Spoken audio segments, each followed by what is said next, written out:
Welcome back to Devil's Advocate and an interview with Sunita Narain. Sunita Narain, let's now talk about the corrective measures necessary to prevent an urban nightmare as a result of the explosion of cars. To begin with, do you think the time has come to scrap the subsidization of diesel, the most polluting fuel of all?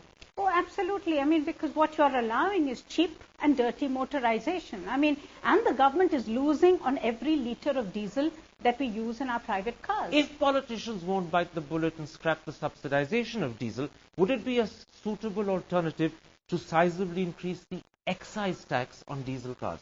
Oh, I think that's exactly what we are saying. We understand there's a loophole. We understand that politicians are helpless because diesel is kept cheap for agriculture. We know that cars are making use of that loophole.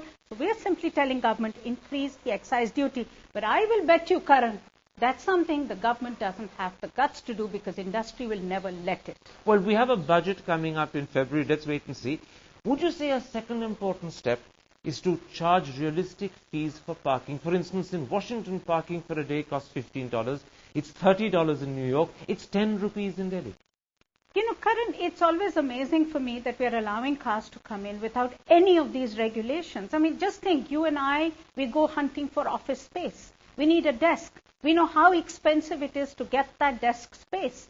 And yet, the car uses 23 square meters of space. 23 square meters of space. Just to give you a comparison, a jhuggi, a slum dweller's house takes 15 square meters of space. So just tell me, why is it that we are not charging for that parking at the rates of real estate?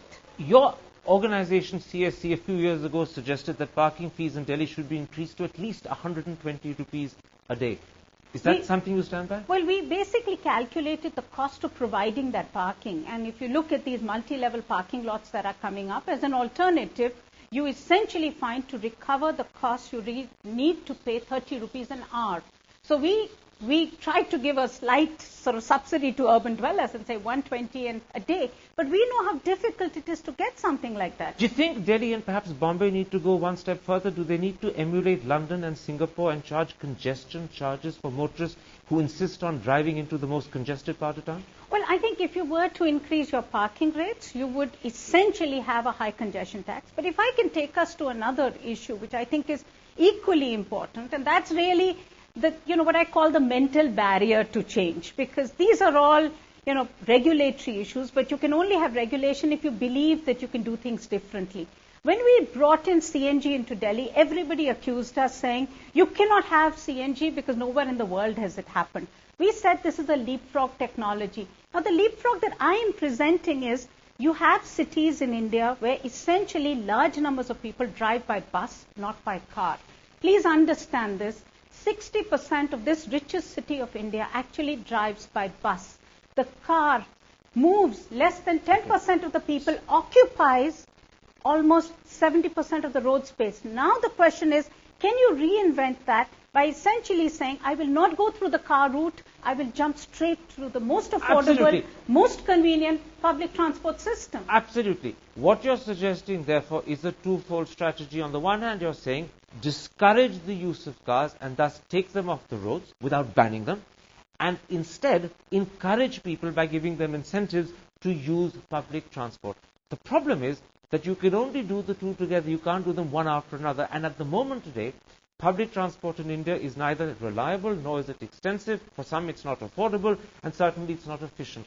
How does the government give us the sort of public transport we need so that we would be incentivized to take a bus or the metro rather than want a car?